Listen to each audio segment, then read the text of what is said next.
ఆరాధనలకు యోగ్యుడవు, ఆరాధనలకు యోగ్యుడవు, స్తుతి గీతంబులకు పాత్రుడవు, స్తుతి గీతంబులకు పాత్రుడవు. ప్రభు యేసు నిన్ను పూజితును, ప్రభు యేసు నిన్ను పూజితును, మనసార నిన్నే కీర్తింతును, మనసార నిన్నే కీర్తింతును. ఆరాధనలకు యోగ్యుడవు, ఆరాధనలకు యోగ్యుడవు.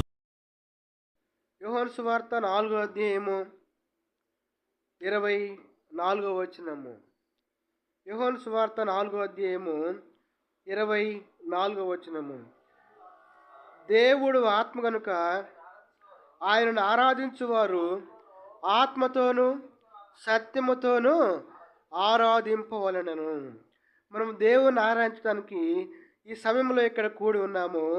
అది దేవుని యొక్క వాక్యము సెలవిస్తూ ఉంది. దేవుడు ఆత్మ గనుక ఆయన ఆరాధించువారు ఆత్మతోనూ సత్యముతోనూ ఆరాధించవలెను. ఆ విధంగా మనకు ఆరాధించడానికి దేవుడు మన సహాయం దయచేయను గాక. మరొక భాగం చదువుకుంటూ వచ్చాం మనము. 2వ సమూయేలు గ్రంథము 9వ అధ్యాయము 2వ సమూయేలు గ్రంథము 9వ అధ్యాయము 1 నుండి 9 వరకు మనము చదువుకుంటూ వచ్చాము. అయితే ఈ సందర్భంలో దావీదు ఆ యొక్క సౌలు మనవడు అయిన అనగా యోనాతానుకు పుట్టిన కుమారుడు మెఫీబోషెతు గురించి అడకు వాగ్దానం ఇస్తూ ఉన్నాడు. ఏమని వాగ్దానం ఇస్తున్నాడు? 7వ వచనము. అందుకు దావీదు, నీవు భయపడవద్దు, నీ తండ్రి అయిన యోనాతాను నిమిత్తము నిజముగా నేను నీకు ఉపకారము చూపి నీ పితరుడైన సౌలు భూమి అంతయు నీకు మరలా ఇప్పింతును, మరియు నీవు సదాకాలము నా బల్ల యొద్దనే భోజనము చేదువని సెలవీయగా. ఇక్కడ దావీదు యోనాతాను కుమారుడైన మెఫీబోషెతు పట్ల దయ చూపించిన వాడుగా ఉంటూ ఉన్నాడు. అంతేకాదు తనకు అభయమిస్తూ ఉన్నాడు. నీవు భయపడవద్దు అని అభయమిస్తూ ఉన్నాడు. అంతేకాదు తన పట్ల దయ చూపిస్తూ వచ్చాడు. అక్కడ దావీదు మహారాజుగా ఉంటూ ఉన్నాడు. ఆ యొక్క మెఫీబోషెతు పరిస్థితిని చూసుకుంటే మెఫీబోషెతు ఎలాంటి వాడంట? ఈ యొక్క అధ్యాయంలోనే ఈ 1 నుండి 9 వచనాలు చూసుకుంటూ వస్తే మెఫీబోషెతు గురించి జ్ఞాపకం చేస్తూ ఉన్నాడు. ఆయన ఎలాంటి వాడు అంటే 9వ అధ్యాయము 3వ వచనము. రాజు యెహోవా నాకు దయచూపునట్లుగా నేను ఉపకారము చేయుటకు సౌలు కుటుంబంలో ఎవడైనా ఒకడు శేషించి ఉన్నాడా అని అతనిని అడగగా సీబా యోనాతానుకు కుంటి కాళ్ళు గల కుమారుడు ఒకడు ఉన్నాడని రాజుతో మనవి చేశాను. మనం ధ్యానిస్తా ఉన్నాము. మెఫీబోషెతు పట్ల దావీదు దయ చూపించిన వాడుగా ఉంటూ ఉన్నాడు. దయ చూపించి నీవు భయపడవద్దు, నీ యొక్క తాతగారైన సౌలు ఆస్తి మొత్తము నీకు ఇప్పిస్తాను, నువ్వు సదాకాలము నా బల్ల యొద్దనే భోజనము చేయదువని ఒక వాగ్దానం చేస్తూ వచ్చాడు. అయితే మహారాజు అయ్యుండి కూడా ఈ యొక్క మెఫీబోషెతు పట్ల దయ చూపించిన వాడుగా ఉంటున్నాడు. ఈ మెఫీబోషెతు ఎలాంటి వాడంట? ఆయన కుంటి కాళ్ళు గలవాడు. ఆ వెనక అధ్యాయాలు మనం చూస్తూ వస్తే వాళ్ళ దాది తనను ఎత్తుకొని నడుస్తూ ఉండగా, ఆ యొక్క పరిగెత్తు ఉండగా జారి కింద పడిపోయినప్పుడు తన కాళ్ళు విరిగి కుంటి కాళ్ళు గలవాడుగా అయినట్టు బైబిల్లో చూస్తాం మనము. అనగా ఇక మనం మెఫీబోషెతు గురించి ధ్యానిస్తూ ఉన్నప్పుడు మెఫీబోషెతు కుంటి కాళ్ళు గలవాడు. రెండవదిగా చూస్తూ వస్తే ఆయన ఎలాంటి వాడంట? 6వ వచనము. సౌలు కుమారుడైన యోనాతానుకు పుట్టిన మెఫీబోషెతు దావీదు నొద్దకు వచ్చి సాగిలపడి నమస్కారము చేయగా, దావీదు మెఫీబోషెతు అని అతన్ని పిలిచినప్పుడు అతడు చిత్తము, నీ దాసుడినైనా నేను ఉన్నాను. మొట్టమొదటిగా మెఫీబోషెతు కుంటి కాళ్ళు గలవాడు, కుంటివాడు. రెండవదిగా మెఫీబోషెతు అంటే అర్థం ఏంటంటే అవమానకరమైన. ఏంటంట మెఫీబోషెతు అంటే అర్థం ఏంటంటే అవమానకరమైన. అనగా దావీదు ఇలాంటి కుంటివాడైన, ఇలాంటి అవమానకరమైన ఈ వ్యక్తి పట్ల దయ చూపించిన వాడుగా ఉంటూ ఉన్నాడు. ఆయన మహారాజా ఇండు కూడా. అంతేకాదు మెఫీబోషెతు ఎలాంటి వాడంట చూద్దారండి. ఇక్కడే ఉంది 4వ వచనము.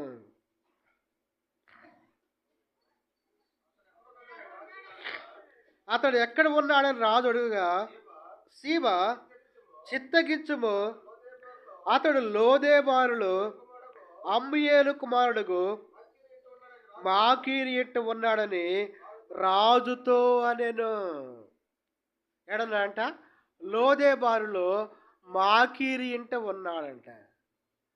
ఇక్కడ 2 భాగాలు ఉన్నాయి. మాకీరు, మాకీరు అంటే అర్థం ఏంటంటే అమ్మివేయబడిన. ఏంటంట మాకీరు అంటే అమ్మివేయబడిన. అనగా ఎక్కడున్నాడంటే ఈయన అమ్మివేయబడిన వాడుగా ఉంటూ ఉన్నాడు. అంతేకాదు అక్కడ అదే భాగంలో రాయించి పెడుతూ వచ్చాడు, ఆయన లోదేబారులో ఉన్నాడు. ఎక్కడున్నాడు ఆయన? లోదేబారులో ఉంటున్నాడు. లోదేబారు అంటే అర్థం ఏంటంటే ఎండిపోయిన లేదా అరణ్యము. ఏంటంట లోదేబారు అంటే అర్థం ఏంటంటే ఎండిపోయిన లేదా అరణ్యము. అంతేకాదు మెఫీబోషెతు ఎలాంటి వాడు అంటే ఇక్కడ రాయించి పెడుతూ వచ్చాడు 9వ అధ్యాయము 1వ వచనము. యోనాతాను బట్టి నేను ఉపకారము చూపుటకు సౌలు కుటుంబములో ఎవడైనా కలడా అని దావీదు అడిగెను. చాలు చాలు చాలు చాలు. ఎవరి కుటుంబంలోంచి వచ్చాడంటే ఈయన? ఎవరి కుటుంబంలోంచి? సౌలు కుటుంబంలోంచి వచ్చాడు. సౌలుకి దావీదుకి పరిస్థితి ఎలా ఉండేది? సౌలు ఎప్పుడు దావీదు దొరుకుతాడా, ఎప్పుడు చంపేద్దామా అని ఎప్పుడు దావీదు మీద విషపు చూపు చూపిన వాడుగా ఉంటూ ఉన్నాడు. లేదా ఎప్పుడు దావీదుని శత్రువుగా భావించిన వాడుగా ఉంటూ ఉన్నాడు.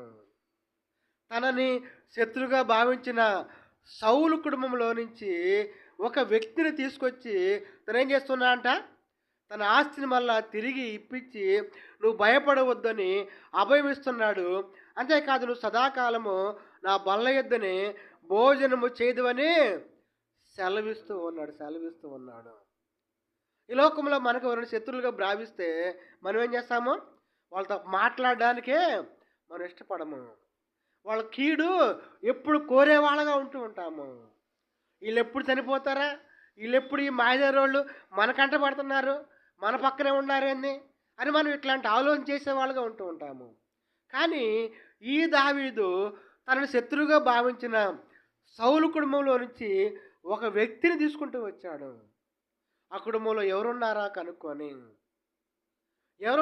కనుక్కొని తన శత్రువుగా భావించిన సౌలు కుటుంబంలో ఉన్న యోనాతాను కుమారుడైన మెఫీబోషెతుని తీసుకొని మెఫీబోషెతుని ఏమన్నాడు? నువ్వు భయపడవద్దు అంటున్నాడు. అనగా ఆ రోజుల్లో రాజులు ఏం చేసేవాళ్ళు అంటే తన శత్రు శేషం లేకుండా చేసేవాళ్ళు. తను రాజుగా ఎక్కినమ్మటే శత్రువులు ఎవరున్నారో చూసుకొని శత్రు శేషం లేకుండా చేసేవాళ్ళు. అయితే దీనికి విరుద్ధంగా ఈ దావీదు మహారాజు చూడండి ఎలాంటి కార్యం చేస్తున్నాడు. తన శత్రువుగా భావించిన సౌలు కుటుంబంలో నుంచి ఆ యొక్క మెఫీబోషెతుని తన దగ్గరికి తీసుకొచ్చి తనకు వాగ్దానం ఇస్తూ ఉన్నాడు. నీ సౌలు ఆస్తి మొత్తాన్ని నేను మరలా తిరిగి ఇప్పిస్తాను. అంతేకాదు నువ్వు భయపడవద్దు, నేనేం చేయను నేను. అంతేకాదు నువ్వు సదాకాలము నా బల్ల యొద్దనే భోజనము చేయదు అని వాగ్దానం ఇస్తూ ఉన్నాడు. ప్రియ సహోదరి సహోదరుడా, ఎంత జాలిగల దావీదు మహారాజు, ఎంత జాలిగలవాడు. మెఫీబోషెతు కుంటివాడు, అవమానకరమైన వాడు, అంతేకాదు అమ్మివేయబడిన వాడు, అంతేకాదు ఎండిపోయిన అనగా నిర్జీవమైన పరిస్థితుల్లో లేదా అరణ్యంలో ఉండాల్సిన అలాంటి స్థితిలో ఉండవలసిన ఆ వ్యక్తి, అలాంటి వ్యక్తి పట్ల మరి ముఖ్యంగా తన శత్రువుగా భావించే దావీదుని ఎప్పుడు సౌలు శత్రువుగా భావించి ఎప్పుడు దావీదు దొరుకుతాడో చంపేద్దామని చెప్పి దొరికినప్పుడల్లా ఈట కొడిసే సందర్భాలు లేకపోలేదు. అలాంటి వ్యక్తి పట్ల దావీదు దయ చూపించి తన పట్ల ఎంతో ప్రేమ చూపించి తన బల్ల ఎద్దునే భోజనం చేయటానికి దావీదు మహారాజు అవకాశం ఇస్తూ వచ్చాడు.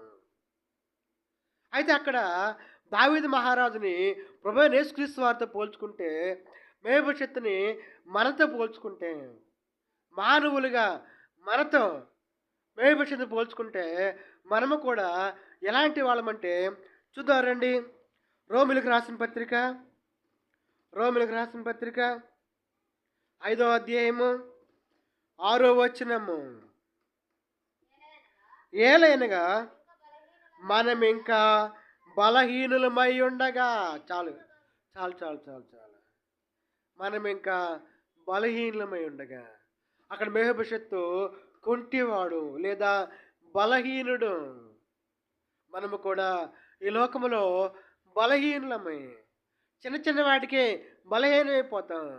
మన దగ్గరికి ఏమైనా వచ్చి మనకు మాట చెప్పినప్పుడు అది మనల్ని కొంచెం భయపెట్టే మాట అనుకో, మన ఆరోగ్యం గురించో మన పరిస్థితి గురించో ఏదైనా ఒక భయపెట్టే మాట అనుకో, దాన్ని విన్నా ఎమ్మటే మనము ఆటోమేటిక్గా బలహీనమైపోతాం. అంతేకాదు సాతాను ఏదన్నా ఒక ఆశ చూపిస్తే ఆటోమేటిక్గా బలహీనమైపోయి సాతాను యొక్క ఉరిలో చిక్కునే వాళ్ళగా ఉంటూ ఉంటాము. అనగా ఈ లోకంలో మానవులైన నీవు నేను బలహీనులము. ఎవరు అంట? బలహీనులము. అంతేకాదు హబక్కూకు గ్రంథము 2వ అధ్యాయము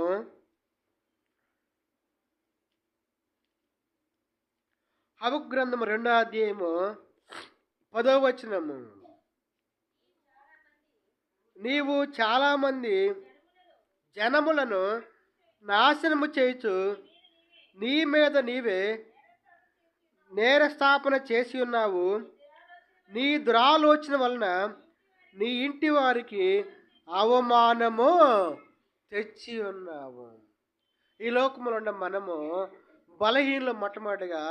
రెండవదిగా మనము చేసిన క్రియలను బట్టి, మనం చేసిన కార్యాలను బట్టి మన ఇంటి వారికి అవమానాన్ని తెచ్చే వాళ్ళముగా ఉంటూ ఉంటాము. మనం చిన్నప్పుడు పల్లెటూరులో వింటూ ఉంటాము, ఆ పిల్లవాడు ఆ పక్కింటి పిల్లవాడితో గొడవ పడ్డప్పుడు ఆ తల్లి ఆ పిల్లవాడిని అంటా ఉండిద్ది, ఎందుకురా ఈ రకంగా నన్ను అవమానాలు పాలు చేస్తున్నావు, అసలు ఇంట్లో నుంచి నేను బయటికి రాను, నీ వల్లే నాకు ఈ అవమానం, నువ్వు వాడితో గొడవ పట్టడం ఎందుకు, వాళ్ళు వచ్చి నాతో తగాదాడటం ఎందుకురా నాకు ఈ అవమానాలు అని ఆ పిల్లవాడిని తల్లిదండ్రులు తిట్టేవాళ్ళుగా ఉంటూ ఉంటారు. అంతేకాదు ఈ లోకంలో ఉన్న నీవు నేను మనం దేవుని ఎరకముందు మనము చేసిన పాపాన్ని బట్టి ఎన్నోసార్లు మనం అవమానాలను ఇంటి మీదకి తెచ్చిన వాళ్ళముగా ఉంటూ ఉన్నాము. అందుకే బైబిల్లో రాయించి పెడుతూ వచ్చాడు. సామెతల గ్రంథము 14వ అధ్యాయము 34వ వచనము. నీతి జనములు ఘనతకెక్కుటకు కారణము పాపము ప్రజలకు అవమానము తెచ్చును. ఏం చేస్తుందంటే పాపము ప్రజలకు అవమానం తెచ్చింది. ఎన్నోసార్లు దేవుని గుర్తిరిగినప్పుడు మనం చేసిన పాపాన్ని బట్టి మనం ఎన్నోసార్లు అవమానం తీసుకొచ్చిన వాళ్ళుగా ఉంటూ ఉన్నాము. మరి ముఖ్యంగా నేను ఎరుగుదును, నేను కూడా నా గత జీవితంలో దేవుని గుర్తెరక ముందు నా తల్లిదండ్రులకి నేను చేసిన కార్యాలను బట్టి, నేను చేసిన పాపాన్ని బట్టి కుటుంబానికి అవమానం తెచ్చిన వాడను. అలా ఇక్కడున్న వాళ్ళైనా ఎవరైనా సరే వాళ్ళు కూడా అలాంటి స్లోగుండా వెళ్ళిన వాళ్ళే కాదని ఎవరు చెప్పలేరు. కాబట్టి ప్రియ సహోదరి సహోదరుడా, మనము కూడా మెఫీబోషెత్ వలె బలహీనులము లేదా కొంటివారము. రెండవదిగా అవమానము తెచ్చిన వాళ్ళము. ఎవరు అంట మనము? అవమానము తెచ్చిన వాళ్ళము. మూడవదిగా చూద్దాం రండి. రోమిలకు రాసిన పత్రిక 7వ అధ్యాయము, రోమిలకు రాసిన పత్రిక 7వ అధ్యాయము 14వ వచనము. ధర్మశాస్త్రము ఆత్మ సంబంధం ఎరుగుదము, అయితే నేను పాపమునకు అమ్మబడి శరీర సంబంధినై ఉన్నాను. ఎలా ఉన్నావంట? పాపమునకు అమ్మబడి శరీర సంబంధినై ఉన్నాను. మనం దేవుని గుర్తెరక ముందు ఎన్నోసార్లు మనం పాపమునకు అమ్మివేయబడిన వాళ్ళము. చిన్న చిన్న బలహీనతలే, చిన్న చిన్న వాటికే, ఆయా పాపాలకి అమ్మివేయబడిన వారము. మరి ముఖ్యంగా ఈ రోజులో చూస్తూ ఉన్నాము. చిన్న చిన్న వాటికి, చిన్న చిన్న బలహీనతల ద్వారానే ఆ పాపానికి అమ్మివేయబడి తన శరీరాన్ని నాశనం చేసుకునేవాళ్ళు లేకపోలేదు. తన కుటుంబాన్ని నాశనం చేసుకునేవాళ్ళు లేకపోలేదు. అంతేకాదు ఈ యొక్క ఆత్మని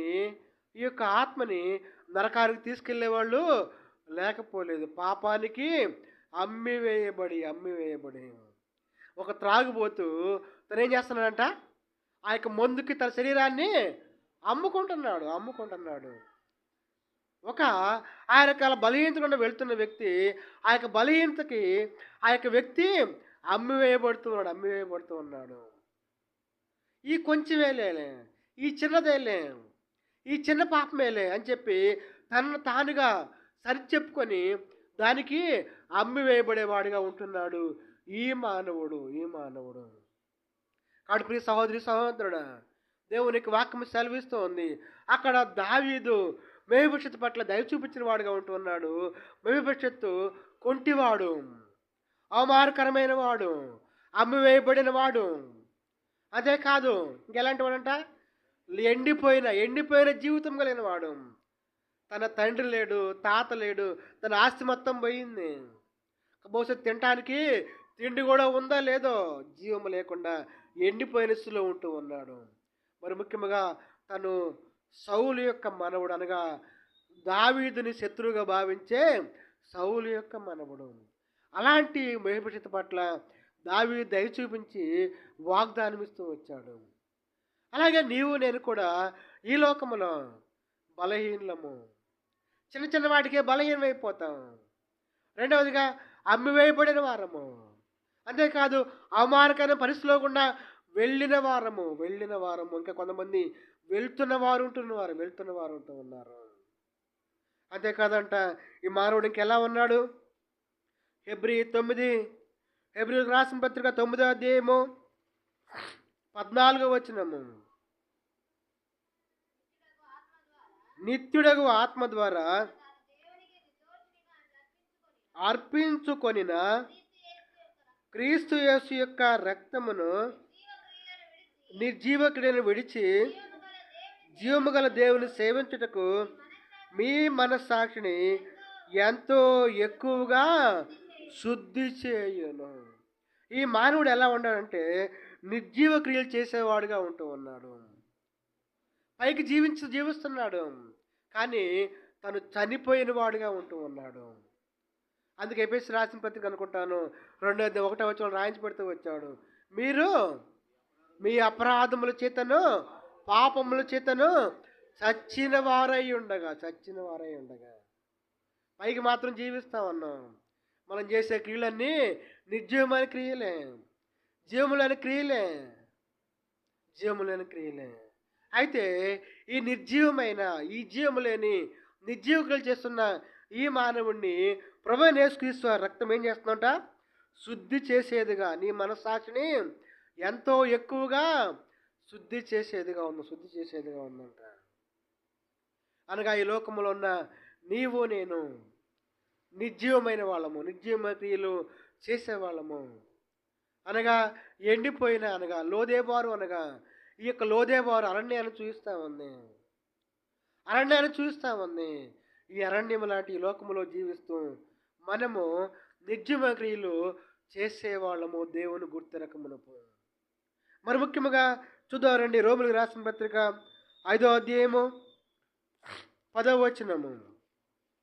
రోమిలకు రాసిన పత్రిక 5వ అధ్యాయము. ఏలైనగా శత్రువులమై ఉండగా ఆయన కుమారుని మరణం ద్వారా మనము దేవునితో సమాధానపరచబడిన వారమై ఆయన జీవించుట చేత మనం నిశ్చయముగా రక్షింపబడుదుము. మనం ఈ లోకములో శత్రువులము. అనగా మనము దేవునికి శత్రువులుగా ఉంటూ ఉన్నాము. అనగా మనం చేసే పనులన్నీ దేవునికి వ్యతిరేకంగా ఉన్నాయి. దేవునికి వాక్యంలో రాయించి పెడుతూ వచ్చాడు. ఈ లోకంలో ఉన్న మానవుడు లోకాన్ని ప్రేమిస్తా ఉన్నాడు. దేవునికి వాక్యం సెలవిస్తూ ఉంది. ఈ లోకాన్ని ప్రేమించి ఈ మానవుడు దేవునికి స్నేహితుడు ఏమాత్రమో కానే కాదు. దేవునికి శత్రువుడు. తను చేసిన కార్యాలను బట్టి, తను చేస్తున్న ఆ యొక్క పాపాన్ని బట్టి దేవునికి శత్రువుగా మానవుడు జీవిస్తా ఉన్నాడు. అయితే ఇలాంటి మానవుడి పట్ల దేవుడు దయ చూపించిన వాడుగా ఉంటూ ఉన్నాడు. ఆ యొక్క దేవదూతలు పాపం చేసినప్పుడు దేవుడు వారిని కటికి చీకటి బిలములోకి త్రొక్కివేశాడు. అయితే ఈ మానవుడు పాపం చేసినప్పుడు ఈ మానవుడి పట్ల దేవుడు దయ చూపించిన వాడుగా ఉంటూ ఉన్నాడు. దయ చూపించి ఈ మానవుడి పట్ల ఒక ఉద్దేశం కలిగి ఈ మానవుడి పట్ల దేవుడు జాలిపడి తను ఏం చేస్తున్నాడంట, తన కొరకు ఈ లోకానికి వచ్చిన వాడుగా ఉంటూ ఉన్నాడు. అందుకే బైబిల్లో రాయించి పెడుతూ వచ్చాడు. కీర్తనలు 136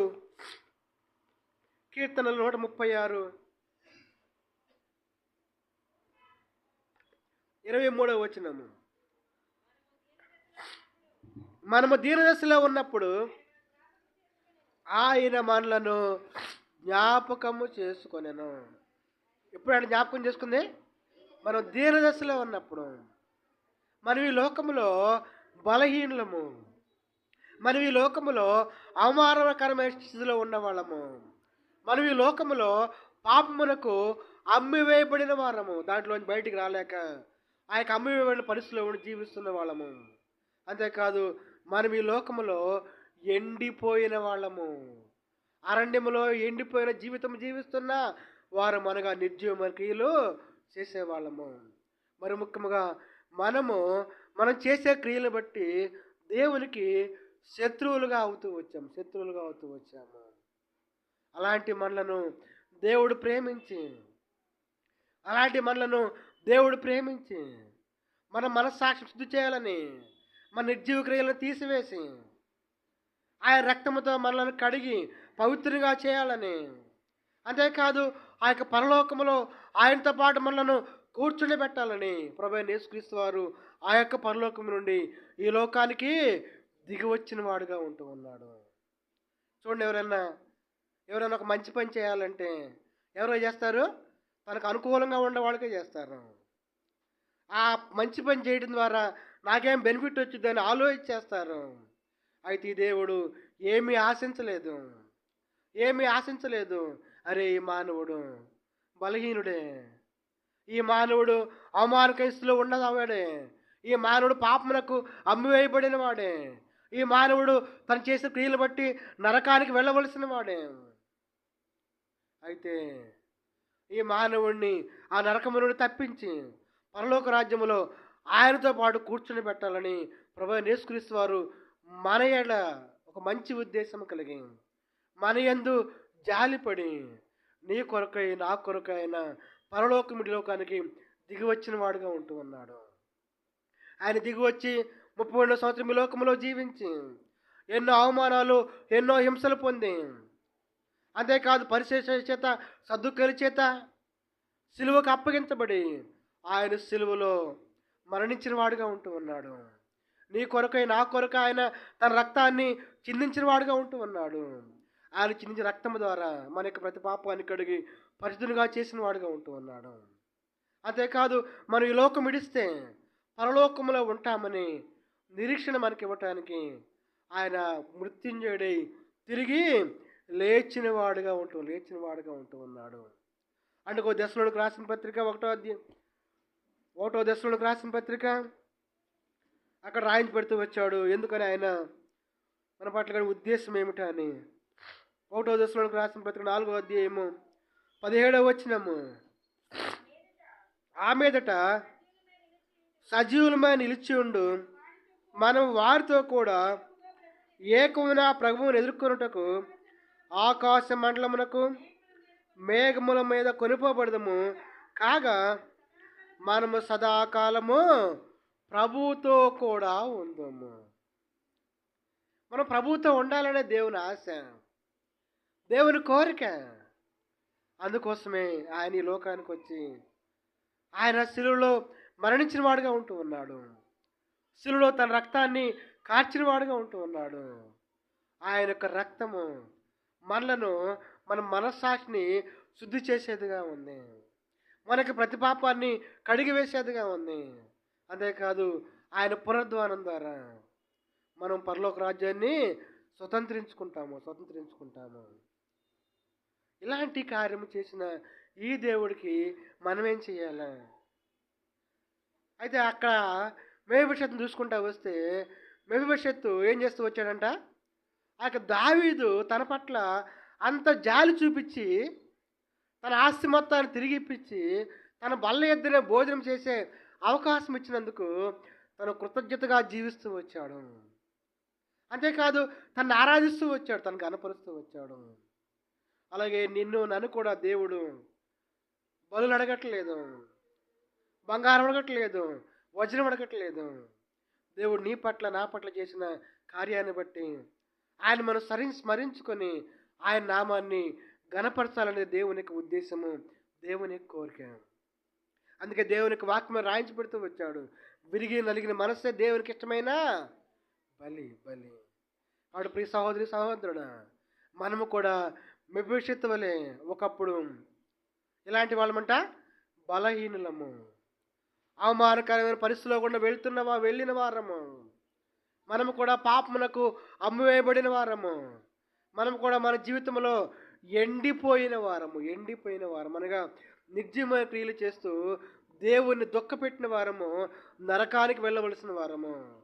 మరి ముఖ్యంగా మనం చేసిన క్రియల వలన మనము దేవునికి శత్రువులుగా అయిపోతూ వచ్చాము.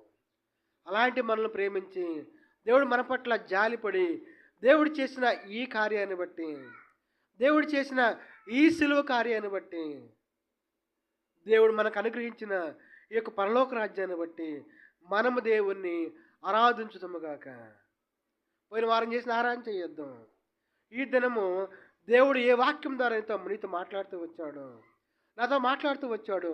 విన్న వాక్యాన్ని ఆధారం చేసుకొని మనము దేవుణ్ణి ఆరాధించుదాము గాక. రెండు మోకాళ్ళ మీదకి